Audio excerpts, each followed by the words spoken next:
Herkese yeniden merhaba, kanalıma ve videoma hoş geldiniz. Gratis indirimden bir alışveriş yaptım. İlk defa deneyeceğim ürünler var ve merak ederek aldığım ürünler var. Siz de kullanıyor musunuz açıkçası merak ediyorum. O yüzden aldıklarımı hep beraber burada inceleyelim istedim. Bu sefer lafı fazla uzatmayacağım. Hazırsanız ürünleri incelemeye başlıyorum.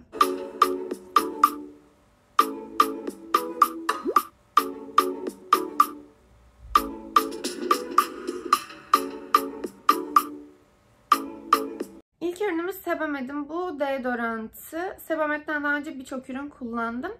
Ama bu deodorantı kullanmamıştım. Daha önce tabii ki yine de ürünü gördüm ama elimde açılmamış çok fazla sayıda deodorant olduğu için almamıştım. Şimdi elimdekiler de azaldıkça şöyle bir alıp denemek istedim. Bir de bu normalde sanırım 60 ile 70 TL arası bir fiyata sahip.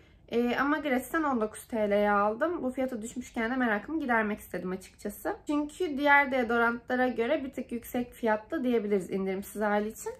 Bunun iki farklı versiyonu vardı. Farkı neydi? İnanın ki alırken anlamadım. Bunda balsam deo yazıyor. Bir de bir farklısı vardı. Arkasındaki özellikleri okudum. Hepsi aynıydı. Yani ikisi de aynıydı. Ben de bunu aldım. Bunda sanırım fark olarak sensitive mi yazıyordu? Böyle birazcık daha sanırım hassas ciltler için tarzı olabilir. Açmadım zaten kullanmadım. Şimdi üzerindeki özelliklere şöyle hızlıca bir bakalım. Hassas cildiniz için tazelik, terlemeye engel olmadan ter kokusuna karşı koruma sağlayarak uzun süreli tazelik verir. Aloe vera özü içeriyormuş ve cildi nemlendiriyormuş. pH 5.5 değeri cildin koruyucu asit örtüsünü koruyormuş. Alüminyum tuzu, alkol, boya ve koruyucu içermiyormuş. Etkinliği ve cilde uyumu klinik olarak da test edilmiş. 150 ml. Zaten diğer deodorantlar da 150 ml oluyor diye biliyorum. Boyutu diğerleriyle aynı. Böyle balsam deodorant olarak geçiyor. Ben bir şöyle fıslatıp en azından kapağına kokusuna falan da bakmak istiyorum. Sanırım diğerinden tek fark dediğim gibi hassas ciltler için olması. Kullanan varsa memnun mu değil mi yazabilir. Böyle hafif nemlendirici gibi bir kokusu var. Yani böyle çiçekli, böcekli, okyanuslu falan bir kokusu yok. Gayet böyle doğal krem gibi bir kokusu var diyebilirim. Bununla ilgili söyleyeceklerim bu kadar. Dediğim gibi ürünü kullanıyorsanız yorumlar kısmından görüşlerinizi belirtin ki denemek isteyenler de sizin deneyimlerinizden faydalansın. İkinci olarak Sensodyne'in bir diş macununu aldım. Bundan önce kullandığımı hatırlamıyorum. Bu da 10 TL'ye düşmüştü indirimde. 7/24 hassasiyete karşı koruma, güçlü dişler ve sağlıklı diş etleri vaat ediyor. Yeni paket yazıyor. Belki farklı bir paketteyken kullandım. O yüzden gözüme hiç tanıdık gelmiyor. Hiçbir fikrim yok. Fakat ben normalde belki videolarımı izliyorsanız biliyorsunuzdur. Ben diş macunu olarak çıktığı günden beri Oral-B kullanıyordum. Fakat kısa bir süredir farklı bir diş macununa geçiş yaptım. Yani yine daha önce kullandığım ve memnun olduğum bir macundu. Ama sanırım yani Oral-B diş bakımı konusu, diş eti konusunda özellikle bir tık daha iyiydi. O yüzden böyle diş etimde sorun yaşamaya başladım yaklaşık bir haftadır falan. Bu da yine işte diş etlerine karşı falan da bir koruma sağladığı için hani bir macun değişikliğine gideyim dedim. Ve aslında o yüzden Sensodyne aldım. Normalde hani özellikle hiç memnun kalmadım dediğim bir macun olmadı ama kendimdeki bu diş eti probleminden dolayı nedenini hala çözebilmiş değilim. O yüzden böyle bir macuna geçiş yaptım. Yani çok fazla aslında diğerlerinden ayıran bir özelliği var diyemem. Hassas dişler için uzun süreli korumaya, plakları uzaklaştırmaya, içeriğindeki florür ile diş çürüklerini önlemeye, diş eti sağlığını korumaya yardımcı olur. Yani bu şekilde. Ben de kaç mililitreymiş onu da söyleyeyim. 50 mililitreymiş. Dediğim gibi 10 TL'ye aldım. Bu şekilde. Şimdi ben burun plasteri diye bir ürün aldım. Şöyle bir ürün. Stopover'ın ürünü. Rahat bir nefes alın diyor. Bunun böyle normal boyu, büyük boyu falan birkaç çeşidi vardı. Sadece çok merak ettiğim için aldım. Horlamayı azaltıyormuş. Burun tıkanıklığını gideriyormuş. Ve rahat uyumanıza yardımcı oluyormuş. Ben horlamıyorum ama burun tıkanıklığı illa kış aylarında falan özellikle olabiliyor. Dolayısıyla belki işe yarar diye merak ettiğim için almak istedim açıkçası. Aranızda böyle problemler olup kullanan varsa işte işe yarıyor mu falan gibi yine yorumlar kısmından yazabilir. Çünkü horlamayı önleyip önlemediğini ben istesem de test edemeyeceğim. Sadece belki bu burun tıkanıklığını açmaya yardımcı olur diye ve böyle uygun fiyatlı farklı bir ürün görmüşken dediğim gibi denemek istedim. Burun kanatlarınızı açarak daha rahat nefes alıp horlamanın azalması ile grip, üşütme gibi durumlarda oluşan nasal tıkanmaların giderilmesine yardımcı olur diyor. Kullanımı için de hemen kısa bir bilgi geçeyim de önce görmeyen ve kullanmak isteyen kullanacak olursa diye. Kullanım öncesi burnunuzu yıkayıp kuruluyorsunuz. Plasterin arka yüzündeki koruyucu tabakayı çıkarıyorsunuz ve burnunuzun üzerine hafifçe bastırarak yapıştırın diyor. Kullanımdan sonra burun plasterini yavaşça çıkarın. Bandı günde 12 saatten uzun süre kullanmayın diyor. Şimdi bunun içerisinde 10 tane var ve fiyatı 7 TL'ydi. Bir de ben size hızlıca içini göstermek istiyorum. Çünkü ben merak ettim. Belki siz de edersiniz. Şu şekilde toplamda 10 tane bant çıkıyor içinden. Ve o bantları açtığınızda da karşınıza şöyle bir ürün çıkıyor. Şuralarında kağıtları var. Bunu çıkarıp sanırım şu şekilde yapıştırıyorsunuz ve burnunuzu açıyor. Daha rahat nefes almanızı sağlıyor. İnşallah olmam ama grip olursam, hani böyle nezle olursam, burnum tıkanırsa, bir şey olursa kullanacağım. Kullandıktan sonra da zaten size yorumlarımı her zaman yaptığım gibi iletirim. Şimdi ilk söyleyeceklerim bu kadar. Bir tane banyo lifi aldım. Birazcık farklı ve güzel geldi gözüme. Eclipse'in bu bambu banyo süngeri olarak geçiyor. Açıp incelemek istiyorum. Orada açıp bakamadığım için gerçekten merak ettim. Böyle yumuşak mı falan, ön tarafı nasıl, veya işte şu kısımları sert mi, canınızı acıtacak gibi mi? Minikten bir yorumlamak istiyorum. Yoksa çok fazla üzerinde durabileceğim bir ürün değil. Yani banyo lifleri zaten çok uzun süre kullanılmadığı için devamlı yenilerini alıyorum. Aldıkça da burada inceliyorum. Bantlarını çıkarıyorum. Şurasında bir asma yeri var. Onun dışında burada böyle elinizi sokabileceğiniz, yani şöyle sokabileceğiniz bir lastik falan yok. Şöyle kavruyorsunuz. Ön tarafı da bu arada sert değil. Ben hani canınızı acıtacağını asla düşünmüyorum. Bazılarının buraları çok sert oluyor. Böyle cildi tahriş edebiliyor. Ama bu gayet yumuşamış. Benim hoşuma gitti. Fiyat da sanırım indirimde 10 TL'ydi. Güzel olacağını düşünüyorum. Böyle bir lif aldım. Bunu da göstermeden geçemezdim. Şimdi gelelim benim alışverişteki en merak ettiğim ürüne. Ben Biolis'in eyelinerlarını çok seviyorum. Şu anda mesela gözümde de yine Biolis'in eyelinerı var. Hatta şu var. Glide It. Yeşilli olan. Bir de bunun moru var. Dragit olarak geçiyor. Onu da kullanıyorum.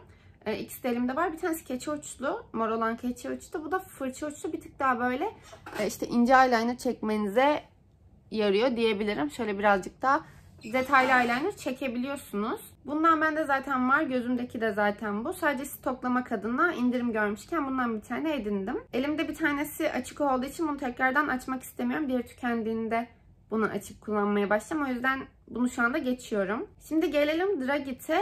O da normalde şu renk. Şu şekilde görünüyor. Fakat bunun kahverengisi çıkmış. Ben uzun zamandır sanırım gratis'e girmiyordum. Bilmiyorum, belki bir aydır falan gratis'ten bir şey almıyordum. En azından öyle hatırlıyorum.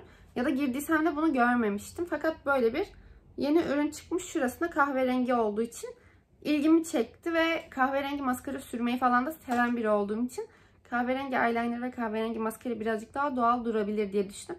Hemen bunu denemek istedim. Ben normalde bunun sürümünü de çok fazla beğeniyorum. Bence yine çok kolay bir şekilde eyeliner çekmenizi sağlıyor. Kahverengisini görmüşken de asla almadan geçemezdim. Şimdi bunu bir açıp rengine özellikle bakmak istiyorum. Çünkü benim için de yeni bir ürün. Bu arada ikisinin de fiyatı 19 TL olması lazım. Ben bu ürünleri ilk aldığımda 20 TL'den 10 TL falan düşüyordu marka ilk çıktığında. Neredeyse ikiye katlamış diyebiliriz. İndirimli hali 20 TL'ydi, öyle söyleyeyim size. Şimdi hemen şuradan açıyorum ve açamıyorum. Daha sonradan açtıktan sonra buradayım. Hemen rengine bakacağız. Şuradan hemen siyah olanını da aldım. İkisini yan yana çizip rengini size göstereceğim. Şu siyah olan birazcık bitmiş bendeki. Yenisini almam iyi olmuş. 2 tane vardı bende. Bu sanırım bitmeye yakın olan. Diğerine bakalım.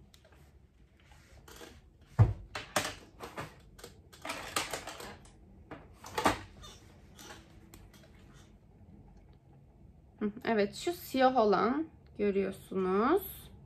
Şu da kahverengi olan. Açıyorum. Yani rengi benim çok hoşuma gitti. Gerçekten bir tık daha böyle doğal durabilecek bir renk. Eğer çok böyle göz makyajını sevmiyorsanız ama böyle gözün birazcık daha işte çekik dursun falan istiyorsanız bence kahverengi olan çok daha doğal duracaktır. O yüzden bence Artık böyle bir imkanımız varken kahverengisine bir göz atın derim. Ben bunun kalıcılığını, akmamasını, rahat sürülmesini falan çok seviyorum. Siyah gibi bu renkte de aynı olacağını düşünüyorum. O yüzden bence size çok rahat bir şekilde önerebilirim. Çok uygun fiyatlı ve gerçekten çok başarılı bir eyeliner. Bir tane sabun aldım. Otacı'nın bu doğal defne sabunu. Saf zeytinyağlıymış. Paraben, parfüm ve sentetik yağ içermiyormuş. 100 gramlık bir paketi var ve son kullanma tarihi 2026. Herhalde 2026'nın Ağustos ayına kadar bu ürünü kullanırım. Uygun fiyatta olduğu için böyle duşta falan kullanırım diye düşünerek aldım. Kokusuna şimdi bir bakacağım. İçerisinde saf zeytinyağı, defne yaprak yağı ve defne yaprakları bulunuyor. Paraben yok, sentetik yağ yok, sentetik esans ve parfüm yok. Kimyasal koruyucu yok, boyar madde yok ve sentetik deterjan yok. Otacı'nın birkaç ürünü kullandığımı hatırlıyor gibiyim ama yakın zamanda çok fazla kullanmadım. Ama güzel bir şey çıkacağını düşünüyorum. Paketine de bir bakalım. Şöyle çıkıyor. Ve kokusu şimdiden geldi bile bana. Paketi de açacağım tekrar. Ay inanılmaz güzel ve doğal bir kokusu var. İçimi açtı. Sabun da şu şekilde. Çok önemli bir detay değil ama kokusu falan da güzel. Böyle bir göstermek istedim size de. Bunun fiyatı da 4 TL'ydi. Ben sürekli lastik tokalarımı kaybettiğim için şöyle alışverişimi bitirirken artık kasa yanından birer TL'ye yanılmıyorsam şöyle 3 paket lastik toka aldım. Eclipse'in çoklu lastik tokası olarak geçiyormuş. Renkleri vardı ama böyle neon sarı pembe falan vardı. O yüzden ben lacivert aldım hepsini. Bir tanesini açıp size göstereyim. Şöyle 2 kere döndürürsem benim saçımı tam tutar gibi geliyor. Sürekli kaybediyorum. Ya çantama atıyorum ya cebime atıyorum. Ve bir de asla bulamıyorum. O yüzden bunlardan böyle 3 paket edindim. Toka ile işinde olan varsa gerçekten uygun fiyatta. Daha önce de bunlardan zaten almıştım. Kullanıyordum. Bunları da size önerebilirim. Ve videonun son parçası da asla bir kozmetik olmayan ve bu videoda neden var diyeceğiniz bir ürün. Eclipse'in bir tane çorabını aldım. Çünkü ben bunu pembesini almıştım ve o kadar güzel ki altı kaydırmaz bu arada. Şu pati kısımları kaydırmaz. Crocs'larla giyerken çok rahat oluyor. Normalde böyle terlik ayağımdan oynayınca falan çok hoşlanmıyorum. Ayakkabının içine denemedim. Ayakkabı için gerek olmadığını düşünüyorum. Ama Crocs'ların içine o kadar rahat oluyor ki anlatamam. Bence evin içinde böyle hani parke üzerinde falan yürürken de hiç kaydırmayacak, işte düşmenizi falan engelleyecek bir ürün olarak da bakabiliriz. Pembesi vardı. Ben de bir de böyle bir siyahını aldım. Bir tık daha kullanışlı olabileceğini de düşündüm.